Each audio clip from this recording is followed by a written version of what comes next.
Hello, everyone, and welcome to Relative Security. Today, we are going to discuss a topic which is a government-backed framework supported by the National Cybersecurity Center in UK, and it is Cyber Essentials Scheme. This is going to be a bit long video, but we will try to cover each and everything that is associated with the Cyber Essentials. So stay tuned, and we will start just now. First of all, let's talk about what is Cyber Essentials Scheme. So Cyber Essentials Scheme is basically a UK government-backed framework supported by National Cybersecurity Center. It sets out 5 basic security controls that can protect any organization against 80% of the common cyber attacks.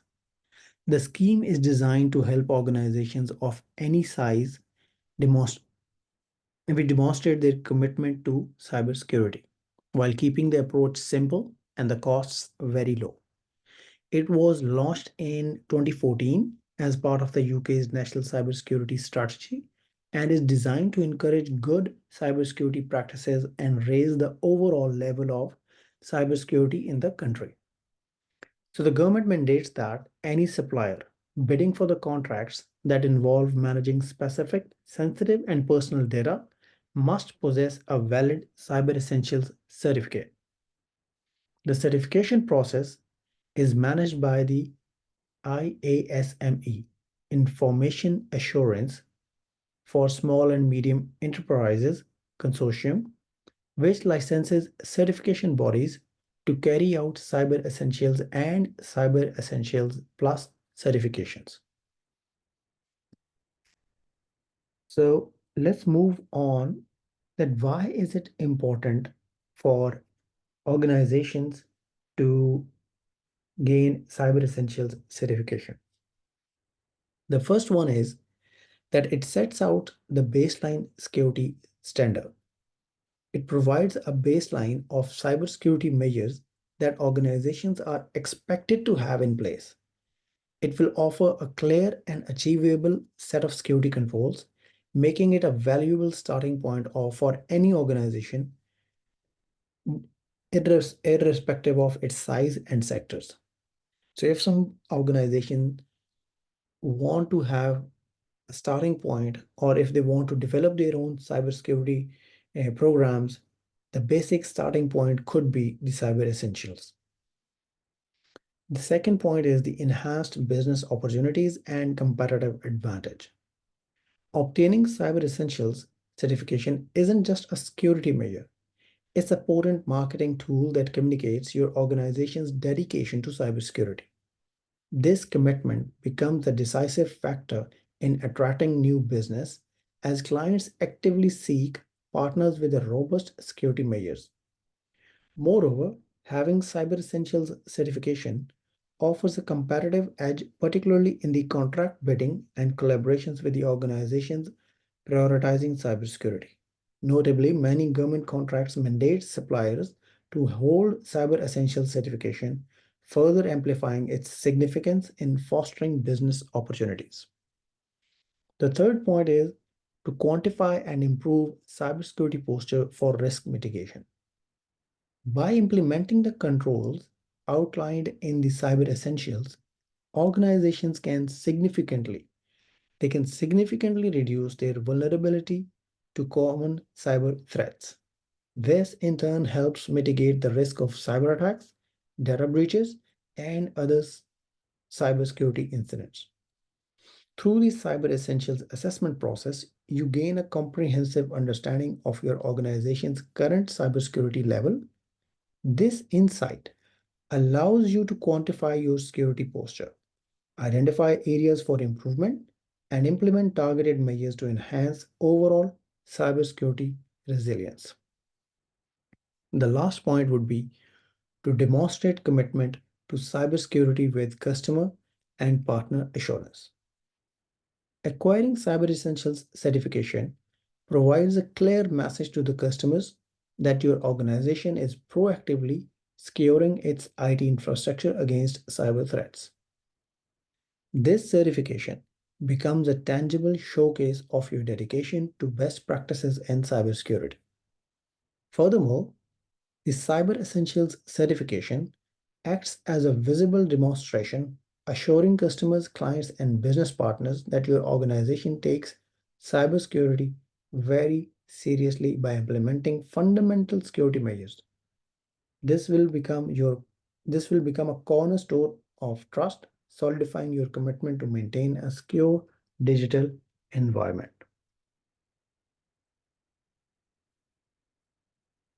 So who is involved in this whole process? So one is your own organization. For example, if you are seeking the certification, your entity is the one that is implementing the cyber essential controls and then applying for the certification. Once you have implemented the cyber essential controls, you will do the self-assessment and prepare the self-assessment questionnaire and submit to the certification body. You will, in some cases, you will have to provide the evidence and the documentation to demonstrate the compliance as well. The certification body, in turn, will verify all those self-assessment questionnaires that they receive from different organizations, and they review the organization's self-assessment questionnaires, the evidence that you have provided, and then based on their analysis and assessment, they provide you the certification. Another player in this would be the accrediting bodies, which sit on top of the certification bodies. The National Cybersecurity Center, through its delivery partner, Information Assurance for Small and Medium Enterprises Consortium, oversees the Cyber Essentials scheme and accredits the certification bodies. So basically, this accrediting body will define and update the cyber essential controls. They will accredit and monitor certification bodies to ensure that they are regularly meeting the required standards, and it will maintain the integrity and credibility of Cyber Essentials certification process. So what exactly is the certification process?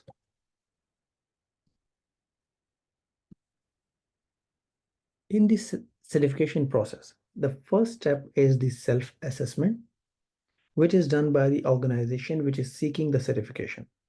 The organization initiates the process by conducting a self-assessment against the cyber essential controls.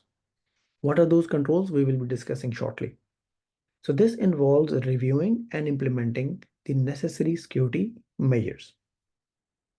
Then you have to prepare the evidence. Evidence for what? Evidence for the implementation of necessary cybersecurity measures that you have implemented within your own organization. So the organization will prepare the documentation, including the self-assessment questionnaire and supporting evidence such as policies, configurations, and procedures. And these all documentation and the evidence will be submitted along with the assessment questionnaire to the accrediting certification body. The fourth step would be the certification body review. This is where the certification body reviews the submitted documentation, seeking clarification or additional information if necessary. Once their assessment is complete, the outcome will be shared with the organization. The certification body determines whether the organization meets the Cyber Essentials certification requirements. If successful, the organization is awarded Cyber Essentials certificate. In the certificate issuance, the body issues the Cyber Essentials certificate to the organization upon successful completion of the assessment. And then, as a last step, the Cyber Essentials certification is valid for 1 year, and the organization must undergo the certification process annually to maintain the certification. This cycle encourages continuous improvement in the cybersecurity practices. So let's dive a little bit into the um, controls and scope of your certification assessment.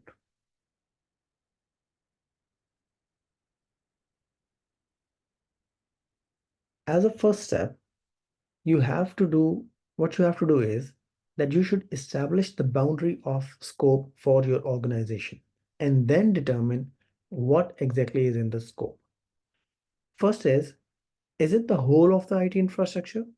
Or if there are some network devices, other operational things that you want out of scope, then you can define a managed subset and you can mark it as out of scope.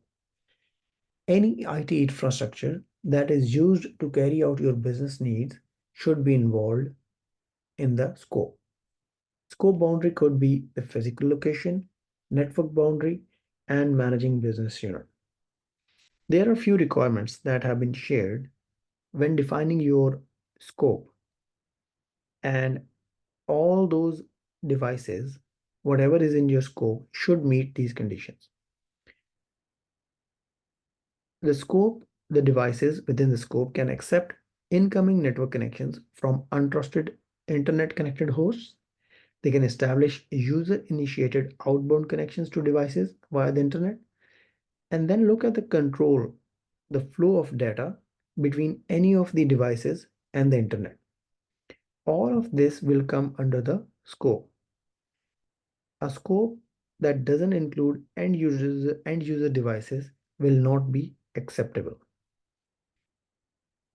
Let's talk a little bit more about the scope or the devices involved in it. For example, let's talk about bring your own devices. Traditionally, user devices were managed centrally, which ensured consistency across the organization. Certifying security controls in this way is more straightforward as there is a standard build or reference.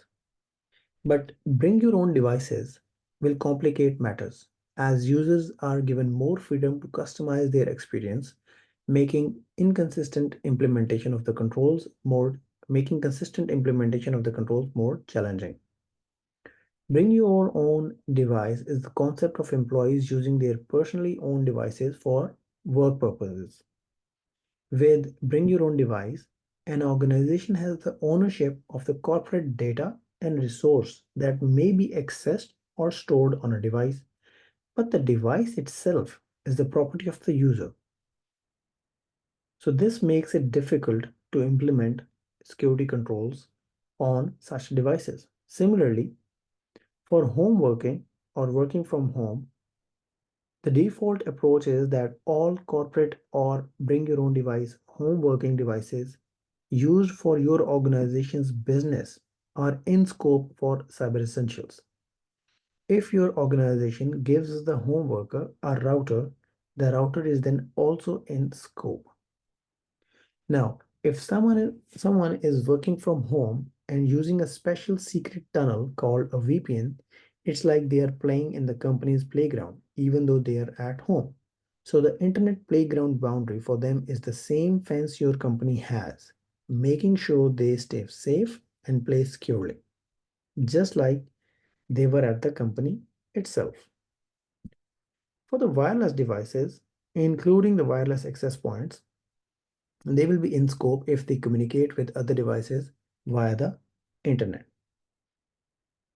For the cloud services, the cloud providers, there are different modes. For example, infrastructure as a service, the cloud provider delivers the virtual servers and network equipment that, much like physical equipment, your organization configures and manages.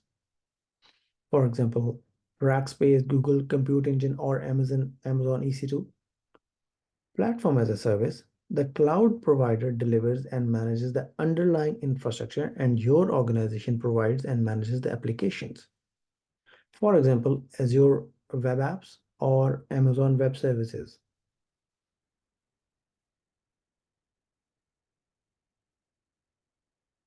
When it comes to user accounts, all accounts your organization owns are in scope, even when those accounts are used by a third party such as supplier, contractor, or managed service provider to manage or support your infrastructure.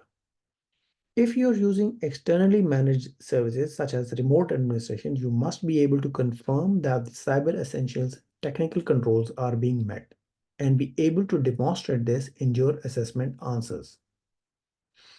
All end user devices your organization owns that are loaned to a third party must be included in the assessment scope. For the web applications, publicly available commercial web applications, rather than the apps developed in-house, are in scope by default. Bespoke and custom components of web applications are out of scope. The best way to mitigate vulnerabilities in applications is robust development and testing in line with commercial best practices, such as OWASP.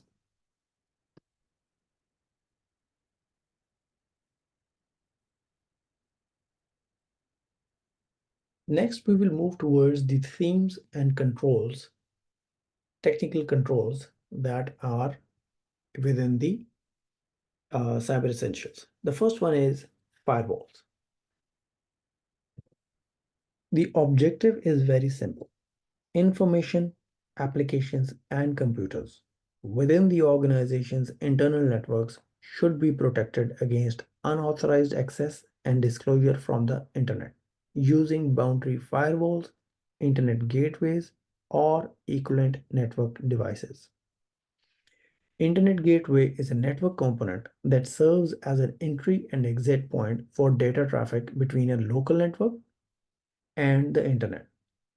So the primary purpose of the internet gateway will be to connect the internal network to the broader internet, allowing users within the network to access online resources and services while also providing a point of control and security. Firewall primarily focuses on controlling the network traffic based on predefined rules. It can be a standalone device or a software solution.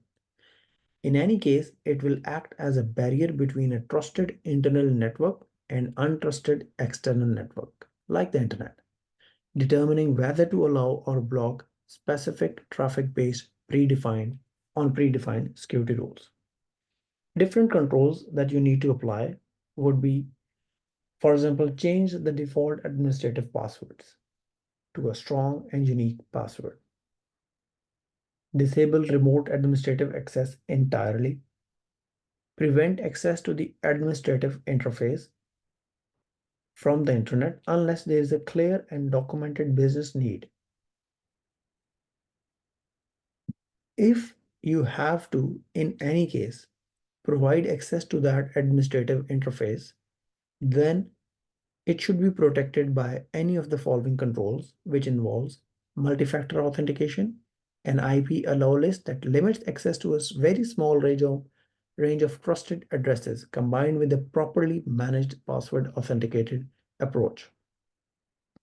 Block all unauthenticated inbound connections.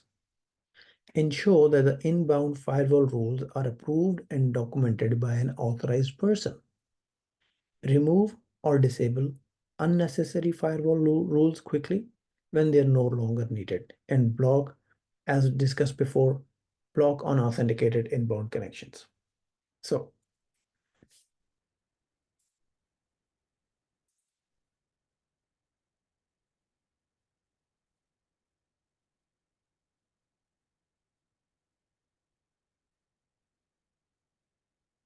while it's challenging to pinpoint any specific cyber attack solely due to the absence of an internet gateway or firewall, organizations without proper firewall protection are more susceptible to a range of cyber threats because firewalls act as the first line of defense, blocking unauthorized access or malicious traffic. Second would be second objective or the control is secure configuration. Computers and network devices should be configured to reduce the level of inherent vulnerabilities and provide only the services required to fulfill their role. Let's talk about the softwares. How softwares usually come with default passwords, easily accessible on internet, as well as Known information. Imagine if a security device is left with default configuration and all that information is available on the internet, what kind of havoc an attacker would create within your own environment. For example, MongoDB database ransom attacks that occurred in 2016 and then in the subsequent years as well. That was due to the secure configurations. Insecure.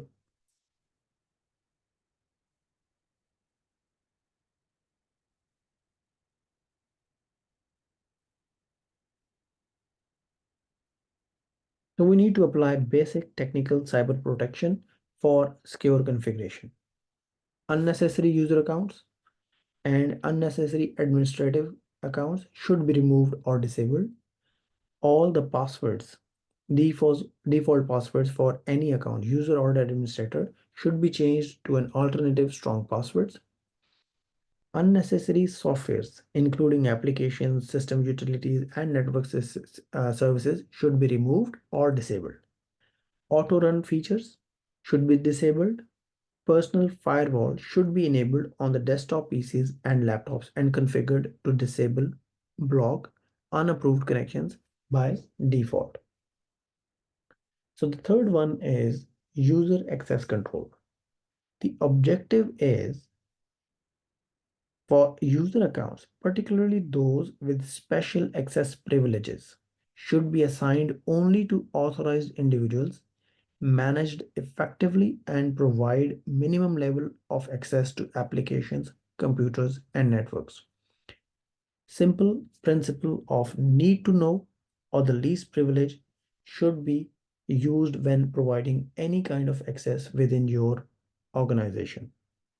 One notable example of a cyber attack that exploited the lack of proper user access controls is the Target data breach in 2013. This attack demonstrated the importance of limiting user access and enforcing strong authentication measures to prevent unauthorized access to the sensitive systems. So basic technical cyber protection for this would be to have a proper user management process, provide only authenticated access, remove any unauthenticated access from your network, disable user accounts that are no longer required, disable and remove the devices which are no longer needed. Very important, multi-factor authentication should be enabled all the time, and the administrative activity should only be done by only selected separate administrative accounts. The administrative accounts should never be used by normal user account for normal services. And the next point would be malware protection. The objective is that the computers that are exposed to the internet should be protected against malware infection through the use of malware protection software. It could be any malware protection software, Kaspersky, Bitdefender, Sophos, Norton, anything that you like. But main thing is that malware protection software should be installed on all computers that are connected to or capable of connecting to the internet. The malware protection software should be kept up to date either by configuring it to update automatically or through the use of centrally managed system. Malware protection software should be configured to scan files automatically upon access, and protection software should be configured to perform regular scans of all files. And lastly, malware protection software should prevent connections to malicious websites on the internet by using any kind of website blacklisting or application allow listing. These kind of things should be done within your malware protection controls. Another control is patch management. Any software running on computers and network devices should be kept up to date and have the latest security patches installed. One notable example is the WannaCry ransomware attack that occurred in May 2017. This attack exploited a vulnerability in Microsoft Windows operating systems, specifically targeting systems that had not been updated with the security patch. The WannaCry incident underscored the critical importance of proactive patch management. The vulnerability exploited by the ransomware was not a zero-day vulnerability. It was a known issue for which a patch had been made available. The controls would be that the software running on computers and network devices that are connected to or capable of connecting to the internet should be licensed and supported by the software vendor or the supplier of the software to ensure security patches for known vulnerabilities are made available. Updates to software running on computers and network devices that are connected to or capable connecting to internet should be installed in a timely manner, right away, or mitigating controls should be applied there. Any out-of-date software should be removed from the computers, should be removed from the environment. All security patches for software running on computers and devices should be installed in a timely manner. For example, 14 days is a very reasonable time um, for your software to be updated, or you can define as per your own security policy of the organization, but in any case it should be done as soon as possible. So these are the different controls that are involved within the cyber essentials. Maybe we will talk about the questionnaire itself as well in the next episode. But for now, in this episode, we have discussed what is Cyber Essentials. We have talked about the stakeholders involved in the Cyber Essentials certification process. We have discussed about the process itself. And then lastly, we discussed about the themes, the controls, the security controls that this Essential certification provides. I hope this video was helpful for you guys. And don't forget to subscribe, like, and share our channel. And I hope that we will bring more informational videos towards you in the coming days. Thank you so much. Don't forget to subscribe. Take care.